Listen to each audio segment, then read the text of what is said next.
Hi friends, எல்லோரும் எப்படி இருக்கிறீங்க? இன்றைக்கி என்ன பதிவு அப்படின்னு பார்த்தீங்கன்னா, செவ்வாய்க்கிழமையோட தாங்க. நான் ரெகுலராக செவ்வாய் வெள்ளி கண்டிப்பாக போடுறேன். இட நாள்லேயும் போட்டு தான் இருக்கேன். பார்க்குற ஃப்ரெண்ட்ஸ் எல்லோரும் லைக் பண்ணி சப்ஸ்கிரைப் பண்ணுங்கள். இன்றைக்கி காவிலையும் மஞ்சள் அரிசி மாவு 3 வச்சு போட்டுக்கலான்னு. இப்படி போடுறதுனால என்னன்னு பார்த்தீங்கன்னா, பிரம்மா, சிவன், விஷ்ணு 3 பேருடைய அனுகிரகமும் கிடைக்கும் அப்படிங்கிறது நமக்கு இருக்கிறாங்க பெரியவங்க. என்னென்னு பார்த்தீங்கன்னா, காவி சிவன், மஞ்சள் பிரம்மா, நம்ம போடுற அந்த அரிசி மாவு விஷ்ணு, அதாவது பெருமாள். அதனால் நீங்கள் இந்த மாதிரி வாரத்தில் ஒரு நாள், இந்த நாள் அந்த நாளுன்ட்டு இல்லை, எந்த நாள் வேணாலும் போடலாம். ஏன்னா காலையிலேயே போடணும், மத்தியானமே அப்படியெல்லாம் இல்லைங்க. உங்களுக்கு எப்போ டைம் ஃப்ரீயாக இருக்கோ அப்போ போடுங்க. நான் பார்த்திங்கன்னா நைட்டு தான் போட்டுவிடுவேன். ஏன்னா பொறுமையாக உட்காந்து போட்டுக்கலான்னு. காலையில் நம்ம சாமி கும்பிட ஈஸியாக இருக்கும். கொஞ்சம் காலையில் நேரம் எல்லாம் பண்ணிகிட்ருக்க முடியாது. பகலில் கூட பண்ணலாம். ஏன்னா நம்ம வீடு நீட்டாக இருக்கணும், அவ்வளவுதான் நமக்கு முக்கியமானது. ஃபஸ்ட்டு அதுதான். இந்த டைம்லையே பண்ணிடணும் அப்படின்னெல்லாம் இல்லைங்க. நீங்கள் விளக்கேற்றி சாமி கும்பிட்றது வேணால் அந்த டைமுக்கு நம்ம பண்ணணும். இந்த மாதிரி வேலைகள்லாம் ஃப்ரீ டைம் இருக்கும்போதும் வீட்டில் சும்மா இருக்கிற லேடிஸ் எல்லாம் கண்டிப்பாக பண்ணலாம். நமக்கு ஒரு பொழுது போகிறதாகவும் இருக்கும். வீட்டுக்கும் நல்ல ஒரு மங்களகரமாக ஒரு லக்ஷ்மி கடாட்சம் என்றைக்குமே இருக்கும் வீட்டில். அதுக்காகத்தான். ஏன்னா வேலைக்கு போகிற லேடிஸே இன்றைக்கெல்லாம் எவ்வளவோ பண்ணிகிட்ருக்குறாங்க. நம்ம வீட்டில் இருக்கிறவங்க ஏதாவது வீட்டுக்காவது நல்ல விஷயமாக பண்ணணும் இல்லையா? அதனால் இந்த மாதிரி விஷயங்கள்லாம் ட்ரை பண்ணுங்கள். நமக்கும் தேவையில்லாத பொழுது போக்காமல் ஒரு பயனுள்ள பொழுதான் போய் கழியும். எப்போவுமே நீங்கள் அதை மனசில் வச்சுக்கோங்க. ஒவ்வொருத்தரும் ஒவ்வொன்றும் பண்ணுவாங்க. எனக்கு என்னோடய பொழுதுபோக்கெல்லாம் இந்த மாதிரி தான். அதுக்கப்புறம் அது ப்ரெஷ்ஷில் வரல, சரின்னு கையில் போட்டுக்கலான்னு கையில் தான் போட்டுட்ருக்குறேன். நம்ம நைட்டே பண்ணி வச்சுட்டா மறுநாளத்துக்கு நம்மளுக்கு ஈஸியாக இருக்கும். இன்றைக்கி வீடியோவில் நிறைய விஷயம் இருக்குங்க, கண்டிப்பாக பாருங்கள். உருளி அப்படித்தாங்க, திருஷ்டிக்கு மட்டும் கிடையாது. நமக்கு ஒரு வீட்டில் குழந்தைங்க, பெரியவங்க எல்லாத்துக்குமே ஒரு நல்ல ஒரு நேர்மறையான ஒரு சிந்தனை, ஒரு ஃப்ரெஷ்ஷாக அவங்க ஃபீல் பண்ணுவாங்க எப்போவுமே. அதுக்கு பார்த்துட்டே இருக்கும்போது ஒரு ஃபீல் இருக்கும் அவங்களுக்கு. ஒரு ஆரோக்கியம் வீட்டில் நமக்கு தெரியும். அதனால் அதுக்காக தான். உருளி வாசலில் வைக்க முடியல, நமக்கு இடம் வசதி இல்லை அப்படிங்கிறவங்க ஒன்றும் இல்லைங்க. நீங்கள் பூஜை அறையில் இல்லை தனியாக ஒரு சின்ன செல்ஃபு தான் இருக்குது சாமி ரூமுக்கு அப்படின்னா கூட, அங்கே கூட ஒரு சின்ன பவுலில் நீங்கள் வச்சு வைக்கலாங்க. ஏன்னா ஒரு சின்ன வீடாக இருக்கிறவங்க அடிக்கடி அப்படி அதை நம்ம பார்த்துட்டு இருக்கும்போதும் அது நல்லது தான். நான் காலையில் 5:30 மணிக்கு விளக்கேற்றி சாமி கும்பிட்டுட்டு எப்பவும் போல் கிச்சன் வேலைக்கு போயிடுவேங்க. பூஜை ரூம் வேலையில் அதுக்கப்புறம் பொறுமையாக பசங்களை அனுப்பிச்சிட்டு தான் செய்வேன். எப்பவும் ஒரே மாதிரி போடுறதுக்கு இப்போ கொஞ்சம் வேறு மாதிரி போடலான்னு தான் இன்றைக்கி கொஞ்சம் இந்த மாதிரி போட்டிருந்தேன்.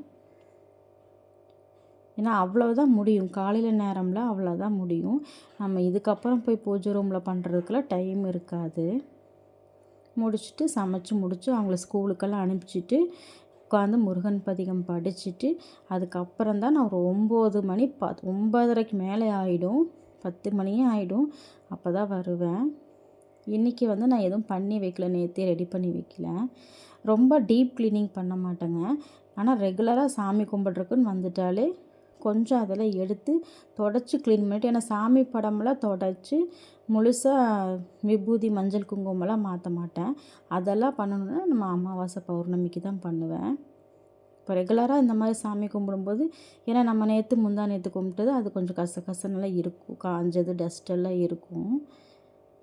அதனால் அதெல்லாம் மட்டும் தொடச்சி எடுத்துகிட்டு வெள்ளி செவ்வாயில் கொஞ்சம் நீட் பண்ணுவேன். அமாவாசை பௌர்ணமின்னா எல்லா படங்களையும் கம்ப்ளீட்டாக இறக்கிட்டு க்ளீன் பண்ணுவேன். அப்படி தொடச்சி நம்ம க்ளீன் பண்ணி சாமி கும்பிட்டா தான் நமக்கு சாமி கும்பிட்ட மாதிரி ஒரு ஃபீலும் இருக்கும். இந்த வேலைகளை செய்யும்போது ஏதாவது பாட்டு கேட்டுகிட்டே செய்யலாம். நமக்கும் தனியாக இருக்கிறல்ல வீட்டில், நம்ம ஏன் சும்மாவே இருக்கணும் அப்படின்ட்டு அமைதியாக இருக்கிறதுக்கு பாட்டு கேட்கலாம். இல்லை வேல்மாறல் கேட்டுட்டு செய்யுங்க, ரொம்ப நல்லாயிருக்கும். வேல்மாறல் போட்டு விட்டுட்டு கேட்டுட்டு செஞ்சோம்னா அப்படி இருக்குங்க. முடியறக்குள்ளேயே நமக்கு இந்த வேலையும் முடிஞ்சிடும். நல்லாயிருக்கும். ட்ரை பண்ணி பாருங்கள். எல்லாத்தையும் அரேஞ்ச் பண்ணிக்கலாம்.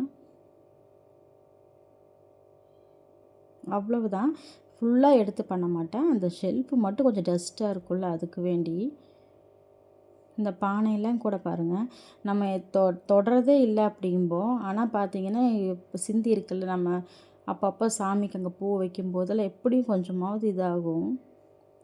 அதே சின்ன பசங்க இருக்கிற வீட்டிலனா பசங்க உள்ளே வந்து ஏதாவது பண்ணுவாங்க போல் தெரியுது. அப்படியும் ஆகுங்க. சின்ன பசங்க இருக்கிற வீட்டிலலாம் கண்டிப்பாக பண்ணுவாங்க. அப்போ நம்மளே பூவெல்லாம் வைக்கிறோம், அதெல்லாம் கொஞ்சம் காஞ்சு தானே இருக்குது. அப்படி குப்பையோடு சாமி கும்பிடுற மாதிரி இருக்கும். அதனால் நான் க்ளீன் பண்ணிடுவேன். நான் இப்படி தான் க்ளீன் பண்ணுவேன். இந்த மாதத்தில் பார்த்திங்கன்னா திரிபுஷ்கரணி காலம்னு ஒன்று வருதுங்க. நான் அது வீடியோ போடுறேன், கண்டிப்பாக பாருங்கள். அதுக்கு முன்னாடியே போட்டுருவேன்.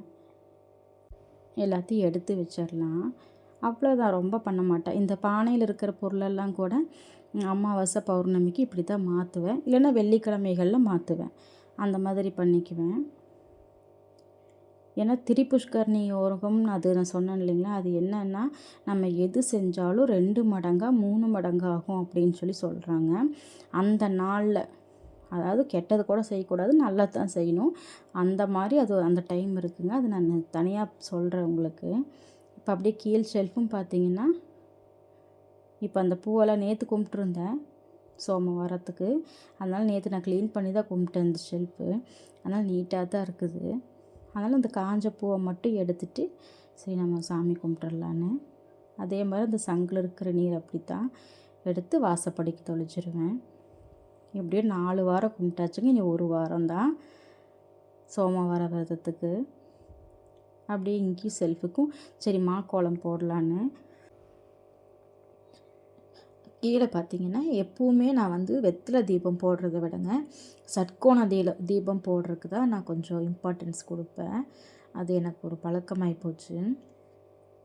வெத்தலை தீபம் போடுவேன், ஆனால் வந்து ஏதோ முக்கியமாக அதனால் நம்ம போடணும்னு நினச்சேன்னா போடுவேன். இல்லைன்னா பெரும்பாலும் சட்கோண தீபம் போடுறதுக்கு நான் ரொம்ப முக்கியத்துவம் கொடுப்பேங்க. கடைசிக்கு மாவில் கோலப்பொடியில் போட்டாவது போட்டுருவேன்.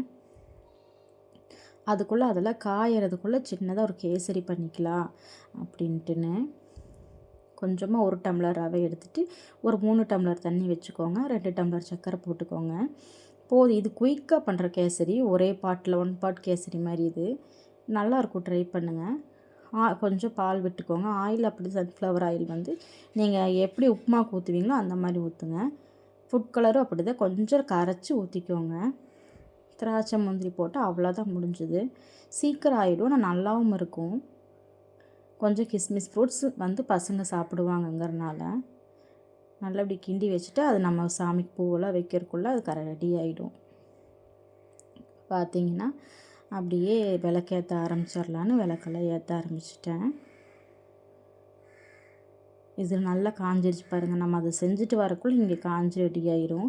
இன்றைக்கி வந்து வேல் வந்து சரி இப்படி வச்சு வைக்கலான்னு நான் அப்படி தான் அடிக்கடி ஏதாவது மாற்றி மாற்றி பண்ணுவேன். இதெல்லாம் நமக்கு ஒரு இது தான். ஏன்னா நமக்கு பொழுதுபோக்குன்னு ஆகும், அதே சமயத்தில் நமக்கு மனசுக்கு ஒரு நிறைவாக இருக்குங்க. அதுக்கு வேண்டி பண்ணுறது தான். வீட்டில் எவ்வளோ நேரம் தனியாக இருப்போம். சாம்பிராணி வந்து கொஞ்சம் ஜவ்வாது பச்சை கற்பூரம் சேர்த்து போடுங்க. சாம்பிராணி ரொம்ப நல்லா இருக்குங்க. நான் அப்படி தான் போடுவேன். இப்போ ஃபுல்லாக போட்டு விட்டுறலாம். என்ன நிப்பாட்டினாலும் நான் சாம்பிராணி போடுறது மட்டும் நிறுத்த மாட்டேங்க.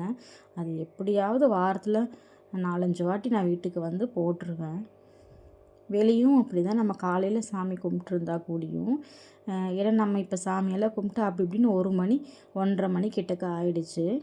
10 மணிக்கு ஸ்டார்ட் பண்ணினேன். அந்த உச்சி நேரங்கிறது ஆயிடுச்சுல்ல, அதனால் வந்து திரும்பவும் நான் போடுவேன்.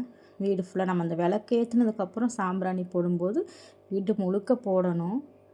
அப்போ தான் நமக்கு வந்து அது ஒரு பரிபூரணமாக இருக்கிற மாதிரி இருக்கும். கிச்சனுக்கு எல்லாமே போட்டுக்கோங்க. கிச்சனெல்லாம் அப்படித்தாங்க. நைட்டு நான் கழுவி விட்டுட்டு காலையில் சமைச்சிக்குவேன் எப்பவும் போல். அப்புறம் அந்த 10 மணிக்கு எல்லா வேலை முடியுது பார்த்தீங்களா, அப்போ திரும்பவும் ஒருக்கா லைட்டாக தொடச்சி விட்டுட்டு அப்புறம் புதுசாக கோலம் போடுவேன். ஏன்னா நம்ம அதுக்கப்புறம் நமக்கு வேலை இல்லை, சாயந்தரம் வரைக்கும் அப்படியே இருக்கும், நைட்டு சமைக்கிற வரைக்கும்.